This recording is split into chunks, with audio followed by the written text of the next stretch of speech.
It is a summer morning in New York City, around the year 1900, and a kid on the Lower East Side is holding his entire lunch budget in one hand. A single penny. The sidewalk around him is packed with pushcarts, and on those carts sit wooden barrels full of cloudy salt water. The kid points. A vendor rolls up his sleeve, plunges a bare arm into the brine, and pulls out a pickle, cold and dripping. The kid pays his penny and eats it right there on the street. Now pull back for a second. There are hundreds of barrels like that one in this neighborhood alone, selling thousands of pickles a day to some of the poorest people in America. And here is the part nobody on that sidewalk is thinking about. The cucumber in that kid's hand was picked weeks ago, maybe months ago. By every rule of nature, it should be rotten. There is no refrigerator in this story. No can.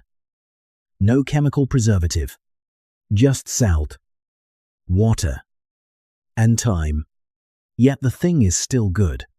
Better than good. Actually, because people are lining up for it. What is floating in that barrel is one of the oldest tricks in the human food playbook. A trick so old that nobody ever wrote down its beginning. It is the move that lets food outlive the harvest that made it. And the strangest part, for almost the entire history of the pickle, the people making them had no idea what was actually happening inside the barrel. To answer that, you have to leave New York and go back to the problem that started everything. Start with the cucumber itself, still on the vine, somewhere warm. The moment somebody picks it, a countdown begins.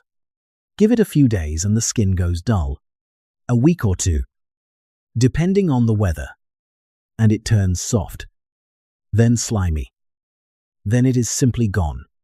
A cucumber is mostly water wrapped in a thin green jacket, and water does not keep.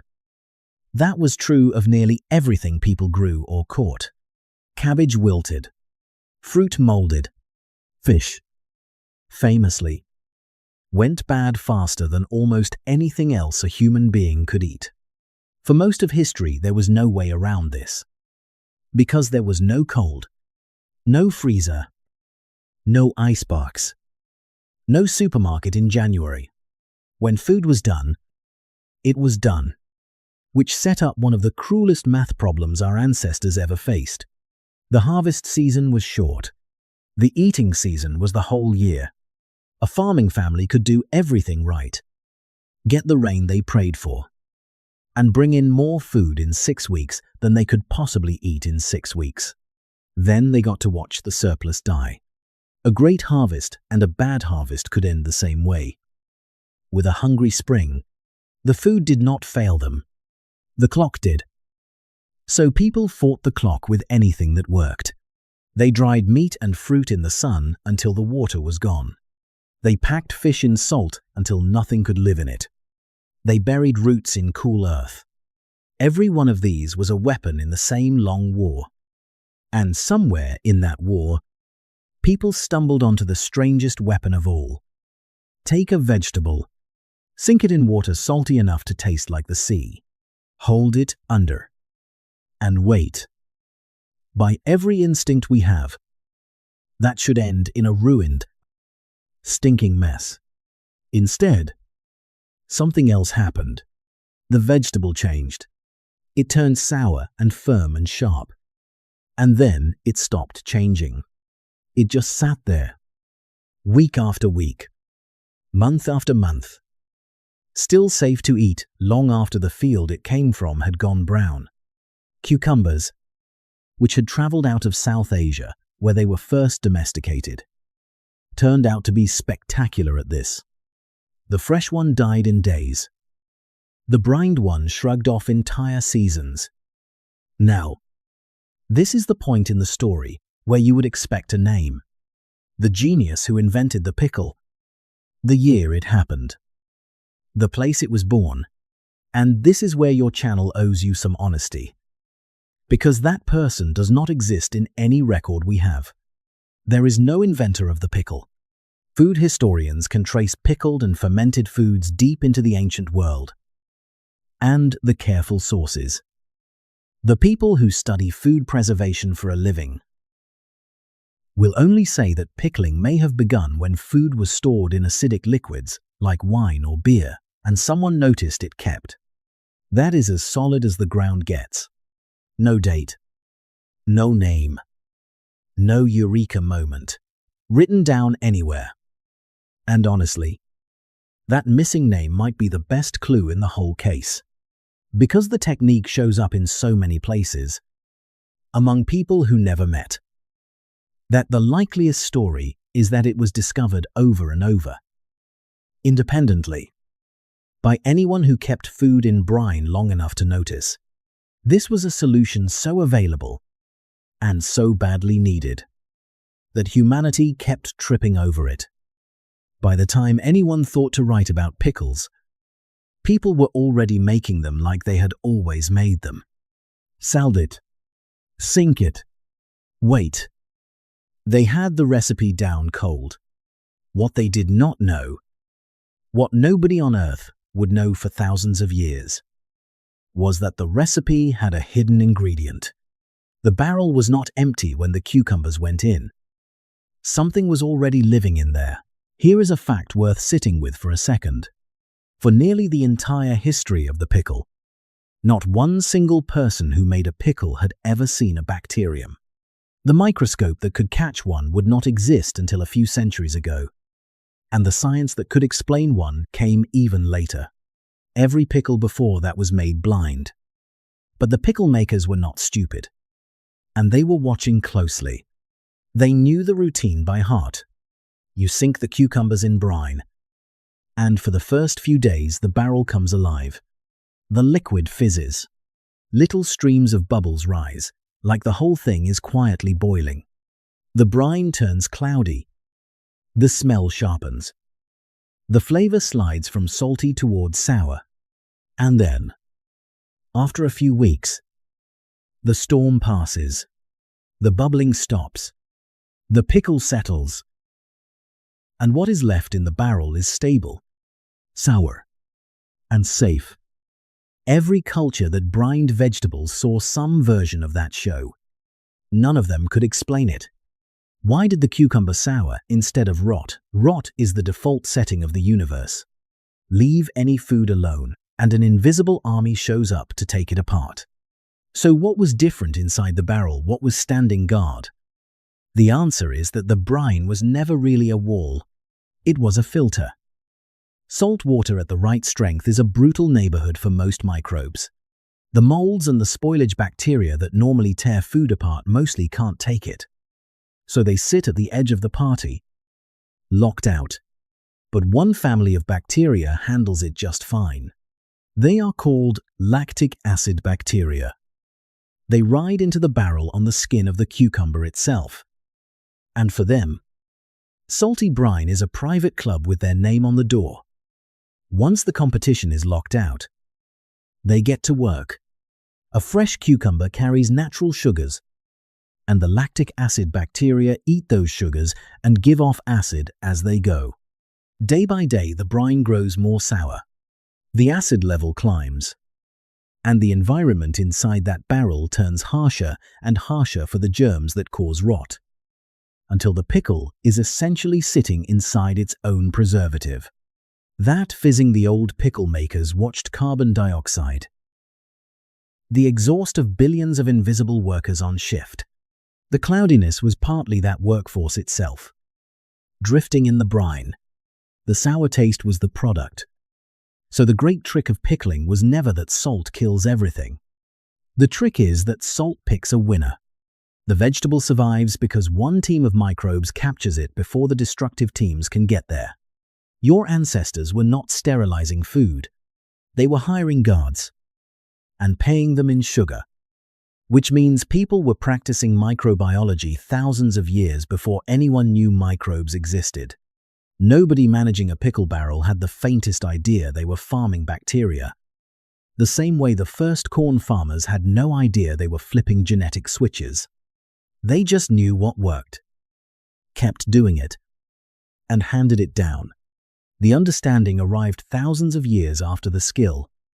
Now, before we leave the barrel, there is a twist hiding in your own refrigerator. And it changes what most Americans think a pickle even is. Everything I just described. The bubbles, the bacteria, the slow souring, applies to fermented pickles. The old barrel method, the genuine deli article. But go open your fridge and look at the jar in the door. The bright green spears from the supermarket shelf. There is a very good chance those pickles never fermented a single day in their lives. No bacteria transformed them. No bubbles ever rose. Many commercial pickles today are what the food science people call quick process. The cucumbers are packed into jars, covered in hot vinegar, sealed, and done. Sour on day one. Straight off the assembly line. Both are real pickles. And both are perfectly good food. But they got sour by two completely different roads. The fermented pickle earned its acid. Billions of microbes built that sourness from the inside out over weeks. The vinegar pickle skipped the line. It was dropped, fully formed, into the kind of acidic world that the fermented pickle had to create for itself. Once you know that, you can even taste the difference. That deep, layered, almost fizzy tang in a true barrel pickle is the flavor of a living process. The clean, sharp, uniform bite of a shelf pickle is the flavor of a factory shortcut. One is brewed, the other is assembled. But here is the thing about the barrel method. It never cared that its star was a cucumber. The brine does not know what you dropped into it. Sugar comes in, acid comes out, and the food gets to stop aging. Once people anywhere on Earth learned that principle, the door swung wide open. Almost anything could go in the jar, and almost everything did. Say the word pickle to an American and one image appears. Green, bumpy, floating in a jar, probably next to a sandwich. In this country, the cucumber owns the word outright. History tells it differently. The cucumber was never the invention. The brine was. What people had actually discovered was a principle. And once you knew the principle, a whole pantry of foods could be walked past their season. Vegetables, fruit, fish, eggs, cabbage. The pickle was never one food. It was a door. And every culture that found it walked through carrying whatever grew nearby. In Central Europe, the thing that grew nearby was cabbage. So families shredded it by the barrel each fall, salted it down, and let it sour into sauerkraut. A food so tied to survival that whole villages timed their autumn around the shredding. On the other side of the planet, Korean households ran their own autumn ritual, packing cabbage and seasonings into great earthen jars, then burying those jars up to their shoulders in the ground, where the cool earth kept the kimchi steady through the freezing months. Come the dead of winter, a family would brush the snow aside and dig dinner out of the yard. In Scandinavia, where the harvest that mattered swam instead of grew, people salted and soured the herring catch so a few silver weeks in the fishing season could feed the dark months after. And along the trade routes crossing Asia, travelers carried sour preserved foods for the plainest reason imaginable. A caravan is a place with no harvest at all, and preserved food does not care. To be clear, these were not all the same recipe. Different foods, different tricks, and often different microbes doing the work. But every one of those jars was built to beat the same clock. And here is the detail worth stopping for. These people never compared notes. A Korean farm family burying kimchi jars and a Norwegian fisherman salting herring had no idea the other existed. They were each cornered by the same enemy, and they each found the same door out. When cultures that far apart keep landing on one solution independently, that tells you something about how badly the solution was needed. The idea mattered more than the ingredient. The ingredient was just whatever your dirt or your ocean happened to give you. One branch of that enormous family is the reason this story started where it did. In the villages of Eastern Europe, the local version of the trick was a cucumber, soured in salt brine with garlic and handfuls of dill. For the Jewish communities there, it was ordinary food for hard winters, made at home, made cheap, made the way it had been made for generations. Nothing about it looked like it was going anywhere. Then, in the late 1800s, the people who made it started leaving, millions of them, driven out by poverty and persecution. Boarded ships for America with almost nothing. Recipes weigh nothing. The brine came with them. Their ships landed in New York Harbor, and the families packed into the tenements of the Lower East Side, blocks from a certain crowded sidewalk. Which brings us back to that barrel, stand on that same corner again, around 1900, next to that same kid with his penny. The first time you saw this street, it looked like a snack stand. Now you know what you are actually looking at. Every barrel on this sidewalk is a piece of Eastern European village technology. Thousands of years of accumulated know-how. Still warm from the crossing. The neighborhood around it held more people per block than almost anywhere on Earth. And most of them were poor, hungry, and working brutal hours. For people living like that, the pickle was close to a perfect food. In the late 1800s, a whole pickle cost 1 penny, which put it within reach of a child's pocket. It never spoiled on the cart, because not spoiling was the entire point of its existence. It was loud with garlic and dill and acid, which mattered when your other food was bread and potatoes. You could eat it with one hand, walking between shifts. It asked nothing and delivered flavor like a slap. So the pickle did not just sell, it conquered.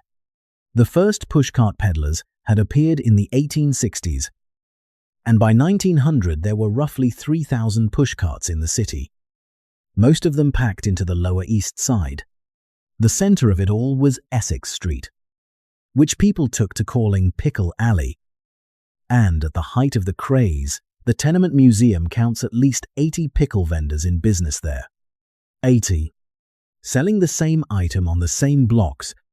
The competition got physical, with vendors shouting down rivals, pulling customers toward their barrels, and sometimes trading punches over the best corners. By 1910, the smell of dill and garlic had soaked into the tenement walls themselves. Grown men built livelihoods, then storefronts, then family dynasties, on a food that sold for pennies. And somewhere in those years, the pickle's job quietly changed. Back in the old country, it had one purpose: getting a family through winter. On Essex Street, winter was not really the question anymore. The pickle was becoming something else. A taste of home for people who could never go back. A first business for people no one else would hire.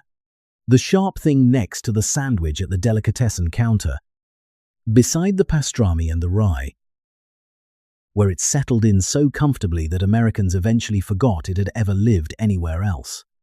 A survival tool was turning into an identity. Meanwhile, a few hundred miles west, a different American was about to give the pickle its third life. His name was Henry Hines, a preacher's soul from Pittsburgh, the son of German immigrants. And he sold pickles and condiments in a way street vendors never could.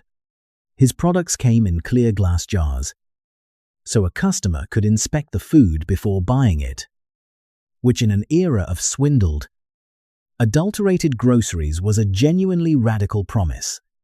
But his masterpiece was never a jar. It was a stunt.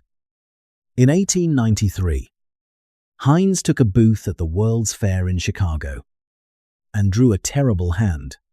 His exhibit was stuck up on the second floor of the agricultural building, and hardly anyone was willing to climb 100 steps to look at condiments. So Heinz hired local boys to scatter small printed tags across the fairgrounds, each one promising a free souvenir to anybody who came up to his display. The souvenir was a little green charm, shaped like a pickle, stamped with his name. What happened next became advertising legend. More than 1 million visitors climbed those stairs to claim a charm. The crowds swelled until police were called in to manage them, and a newspaper reporter claimed the floor itself sagged around the pickle display. Decades later, a magazine editor would rank that little charm among the most famous giveaways in the history of merchandising. Heinz walked out of Chicago with a national name, and the pickle walked out as something no one had ever imagined it could be. A brand, a logo, a shape people pinned to their coats. Hold those two pictures side by side for a second, because together they explain modern America. On Essex Street, the pickle as immigrant hustle, sold with bare arms out of a barrel. In Chicago, the pickle as mass market icon, handed out in the millions. Between those two poles, the sour green thing from the old country became simply American food, sitting beside sandwiches from coast to coast. No explanation required. But the same country that embraced the pickle was also building its replacement. Heinz's own empire ran on sealed jars and factory lines. Refrigerated railcars were already rolling. Within a couple of generations, there would be an electric icebox humming in nearly every American kitchen. And the ancient enemy, the harvest clock, would finally be beaten for good. Fresh food in January stopped being a fantasy and became a Tuesday. Every reason the pickle existed was about to disappear. The pickle, it turns out, had other plans. Walk into any American supermarket in the middle of January and stop in the produce aisle for a second. There they are. Fresh cucumbers, stacked in a pyramid, in the dead of winter, in whatever town you happen to live in. Behind that unremarkable pile sits the machine our ancestors could only dream about. Refrigerated trucks, cold warehouses, cargo ships with chilled holds, produce flown across hemispheres so that the word seasonal barely means anything anymore. The harvest clock, the enemy that created the pickle in the first place, has been beaten, not slowed down. Beaten. Follow the logic, and the pickle should be a museum piece by now. When a technology loses its job, it dies. Nobody churns butter to survive anymore. And nobody salts a barrel of fish because winter is coming to Ohio. Look around instead. Cucumber pickles are the most commonly consumed fermented vegetable in the United States. And across all types of pickles, Americans put away more than 9 pounds per person every single year. 9 pounds per person. There is a pickle slice riding on nearly every fast food burger sold in this country. A spear tucked next to nearly every deli sandwich. Grocery stores now sell jars of plain pickle brine, and athletes chug the stuff on the sidelines. Whole festivals exist just to celebrate this food. The technology got more popular after losing its job than it ever was while doing it. The explanation is hiding in everything you have watched for the last 20 minutes. And it is not complicated. For thousands of years, humans kept choosing which barrels to repeat and which to abandon. The tasty experiment surviving, the bland ones forgotten, generation after generation. In kitchen after kitchen, nobody was trying to invent a flavor, but run any process through that many rounds of human preference, and a flavor is what you get. Sour, salty, garlicky, loud, and crunchy in a way no fresh vegetable can imitate. A taste that cuts through fat, wakes up bread and meat, and makes the rest of the plate more interesting. The preservation was the mission. The flavor was the souvenir. And when refrigeration finally made the mission obsolete, the souvenir turned out to be the thing people actually wanted all along. You will hear claims that fermented pickles are a health food too, full of friendly microbes. The honest version is less dramatic. Researchers say there is not much solid evidence yet on whether fermented cucumbers are better for you than raw ones. But nobody standing at the fridge at midnight with a jar and a fork is doing it for the probiotics. They are doing it because it tastes good. That is the whole secret. And it always was. So count the lives this food has lived. The first life was survival, a trick for dragging summer's harvest into winter's kitchen. The second life was identity, a taste of the old country sold for a penny on a New York sidewalk. The third life was the brand, the jar, the charm pin to a million coats. And the fourth life is the one in your refrigerator right now, where the pickle finally exists for no reason at all, except that we want it there. Which means the title of this video turns out to be true twice, in two completely different ways. The pickle outlived the harvest the first time literally, back when a brined cucumber could carry a family months past the season that grew it. That was the job. Then it outlived the harvest a second time, in a way no one saw coming. When it survived the death of the very problem it was born to solve, refrigeration killed the old necessity. It could not kill the taste. Which brings us back one last time to that kid on the Lower East Side, eating his penny pickle in the year 1900.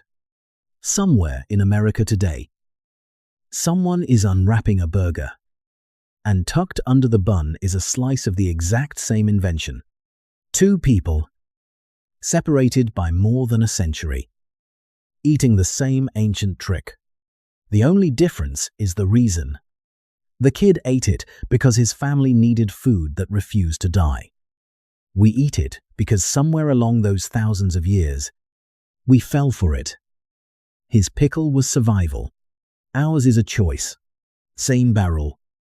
So here is what I want to know in the comments. Every family has one. The food that started as preservation and stayed for the flavor. Your grandmother's sauerkraut. The smoked fish. The jerky. The jam nobody actually needs anymore. Tell me what is in your family's jar. I will be reading. And if you think the pickle pulled off a strange trick by outliving its own purpose, wait until you hear what a French candy maker did for Napoleon. Because that jar changed the history of war itself.